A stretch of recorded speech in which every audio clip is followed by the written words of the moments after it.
Um, I work for Doctors Without Borders in India, but I also volunteer with Delhi Network of Positive People. And increasingly, the last year has been spent in getting medicines for my friends, colleagues, and patients in MSF projects. So I'm going to talk about some of the experiences that I've had, and I'm going to talk about the first step. This presentation is actually dedicated to a few people I have represented in the past year. And when I say representative, because I'm a lawyer and I do represent clients. Shadab is 33 years old. He's a post-liver transplant patient, genotype 1B. He walked into my office and said that, someone asked me to come and meet you. And he started to just chat with me about hepatitis C, and he said, I'm going home to die. All the companies have sort of refused my request for these medicines, and there's nothing much I can do. My liver's already being attacked by the virus. We went back to apply for compassionate use. We got sofosbuvir, and we combined it with ribavirin 6 months regimen. We did not get daclatasvir from BMS. Jared died while we were doing his compassionate use paperwork with the Indian FDA and Gilead. Paul from DNP, who was tested for HCV 20 years after he was tested for HIV. He had a history of drug use, and no one thought of testing him for hepatitis C. He's got F3 liver disease, and we've applied for sofosbuvir and ledipasvir because he's genotype 1, and we are now getting together the funds that are needed for his treatment. And of course, Andrew Hill. I come from India where we talk about generics all the time, but I think he changed the discourse internationally when he published his papers on the cost of treatment. I think this is something that everyone is facing today. In Pakistan, India, Myanmar, Thailand, governments, treatment providers are all struggling to set up treatment projects with vulnerable communities. So I think this is the biggest challenge. I think bringing together treatment providers who are struggling to set up projects, simplify diagnostics, figure out combinations, registration, patents, is the number one issue I see on the ground and in my region. Challenge 2 is, of course, the regulatory barriers to DAAs. Companies are always slow to register in developing countries. So the first step is to figure out compassionate use and named patient access. Most people are unaware of named patient access rules in countries. Most FDAs do have them. They allow this quite widely in oncology, where patients are very sick and need a new investigational drug. Compassionate use, of course, my experience has been most companies lack compassion. They usually do not include developing country patients. They make them ineligible. The criteria is less than 12 months to live, or post-liver transplant patient, which makes co-infected and many vulnerable people completely ineligible for compassionate use. Including a person who couldn't go through liver transplant because he had acute diabetes, and we wrote to every company that we could think of asking for compassionate use. Getting companies to file registration dossiers, Gilead has been better at it. I would say BMS is just not there. DRA is not sensitized to importance of new DAs in Hep C treatment. If you go and look at a country like India and Pakistan, you now see that suddenly Janssen has woken up and wants to register semapravir. Gilead is wants to register after sofosbuvir, ledipasvir. BMS is not even there to register daclatasvir. The generics are coming forward to register. Now, out of this galaxy of new DAs, which ones do you choose for your country? Can someone give them guidance? Which are the 2 most important DAs that you should register first? And what should be the conditions under which you register? So these are some of the issues that DRAs are facing or are completely unaware of. Then the issue of quality. There is an issue of quality validation of generic producers of DAs. If we are to access and benefit from generic competition, today DAs and sofosbuvir in India is fairly 40% cheaper than Sovaldi. But people and doctors and even MSF hesitates to buy the generic till the quality validation by WHO and other international agencies they completed. New generic producers have no access to originator product at affordable prices to conduct stability and bioequivalence testing.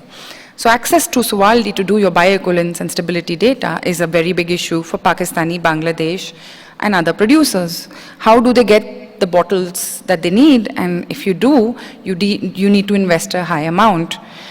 Access to validated generics will end control of Gilead's anti-diversion program. And no matter what they said last evening, I would like to confirm that yes, MSF is being faced with anti-diversion measures in the field, including returning empty bottles, for which we have to track each patient every month, which is a very high burden for a project that's already doing DRTB, HIV, and many other things. Patents, country by country, we have to figure out each patent. Filing patent oppositions in India to promote generic production of API and formulation is a very good strategy and is starting to work. Finding the patent applications, WHO has helped with that. Covering all evergreening and process patent claims, that means one drug, many patents. Without the patent challenges, we will not have any negotiating power to access both the originator and the generic product. As we can see, Bangladesh does not have IP barriers. Generic production of DAs has now been established. Egypt, rejection of sofosbuvir patent has led to local production and supply. India, patent opposition lifted the chilling effect of patent applications. Healthy competition is emerging in both in the API and the finished formulation.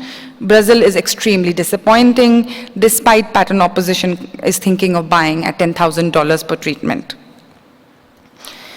The biggest challenge today that we face after having overcome the challenge of trying to access sofosbuvir is getting daclataspvir to combine with sofosbuvir in countries like India and Pakistan and perhaps even soon Myanmar.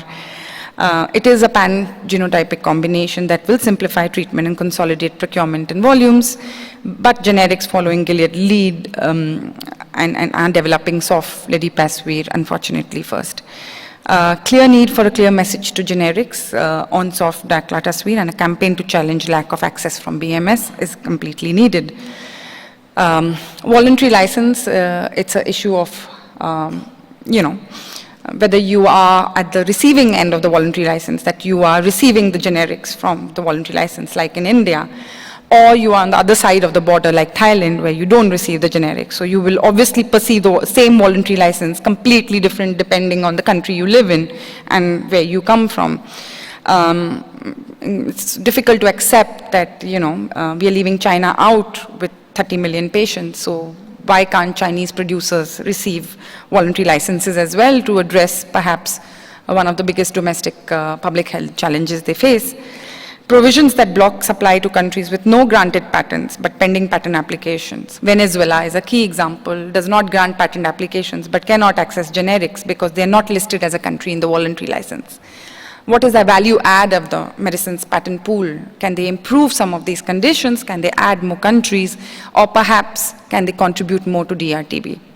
How do we pressure generic companies to act ethically, to refuse some of the anti-diversion clauses, to push for more countries, and to be better negotiators if they are going to enter into voluntary licenses?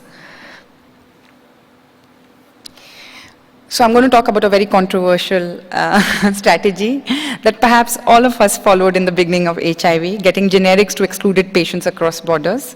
Buyers clubs in different countries need to be established that buy quality generics at low prices. Patent defiance campaigns have to be organized. Pharma companies versus network of people living with HCV. This is one of the most important strategies that we have to put into play today, considering the fact that almost across the world there's rationing of DAs. For me, it is unacceptable, as a person who's worked as a lawyer, that a pharma company denies access to dying patients, while we all watch silently. We begged BMS to give HCV to Shadab, to patients in India, and access to daclataspvir to a company, sofosbuvir. We got no answer. We do want daclataspvir to be freed from the clutches of BMS, I would say, because they obviously have no strategy and no vision to make this drug available. Lastly, I would say it's a battle patient by patient and drug by drug. This is Paul. He's the coordinator of Delhi Network of Positive People. He has helped countless patients. He's the one who writes about when abacavir is stocked out, or atazanavir is stocked out, or viral load kits are not stocked out. One of the most dedicated people I've seen in the field, and I've known him for many years. He was tested this March, and he was found to have HCV. And we are now crowdsourcing his funding. We are buying sofosbuvir ledipasvir from Gilead.